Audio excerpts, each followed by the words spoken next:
6. martā aprit 94 gadi kopš Latviešu bataljonu un Vācu divīzijas spēku savstarpēji apšaudē gāja bojā pirmais Latvijas armijas komandieris pulkvedis Oskars Kalpaks.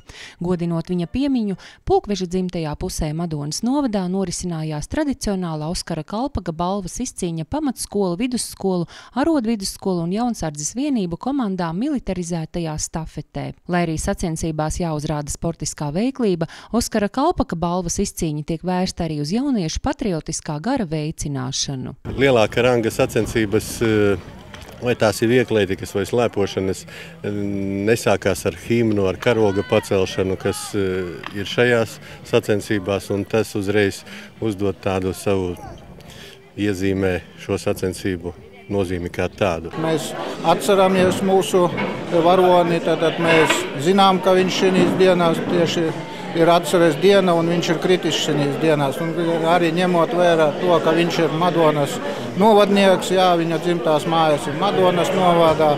Un tātad caur šāda veida tipa spēlēm, caur šāda veida aktivitātēm mēs sniedzam nevis jaunsardzē, bet jaunatnē kopumā tātad papildus vēl informāciju un tās vēsturiskās zināšanas. Militarizētās stafetes 5 posmos dalībniekiem jāveic skrējiens, šaušana pa kustīgiem baloniem, kā arī jāsacenšas granātas mešanā, slēpošanā ar armijas koka slēpēm un šaušanā pa biatlona mērķiem. Sacensībās, kur jāizstāv savas skolas gods, jauniešiem svarīgi mājupdoties ar panākumiem.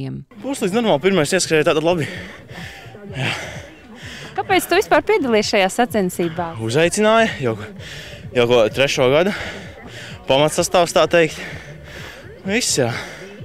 Patīkami arī atmosfēra, viss pārējais. Kas bija tas grūtākais stafetē? Skriešana tieši, manuprāt, pa dziļo sniegu.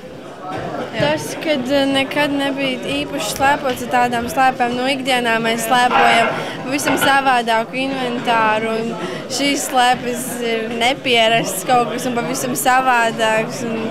Jā, es arī uzskatu, ka bija skriešana, jo bija ļoti putra sniegā, kā šos bija piedzina. Protams, vienmēr ir skola jāatbalsta šādās sacensībās. Par to, ka mēs varam parādīt, ka arī meitenes var darīt tādas lietas, ka ne tikai puišiem tas ir jādara, bet arī mēs meitenes to varam darīt. Un ne tā sliktāk varam to izdarīt, kā viņi. Arī labāk varam. Sacensību dalībnieku vidū daudz jaunsargu.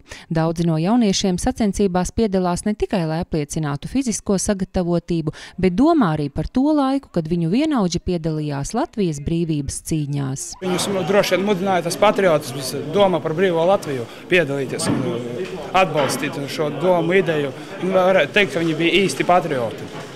Un kā jums ir ar patriotismu? 6. gads piedalāmies, svinam valsts svētkos, dziedam himnu, kas varbūt vairāk. Daram, cik varam. Oskars Kalpaks ir cilvēks, kuru katrs no mums kaut reiz mūžā ir dzirdējis par tādu.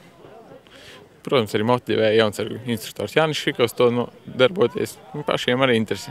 Man intereses pēc, es vienkārši domāju parādīt sevi citiem, kāds esmu, arī Latvijai palīdzēt ar jaunsargiem. Pirmās vietas Oskara Kalpaka piemiņas balvas izcīņā ieguva Vestienas, Madonas, Bērzaunas un Lejasciema skolu komandas. Savukārt 2. un 3. bija 219. jaunsardzes vienība, kā arī Cēsu un Jaungulbenes jaunsargi.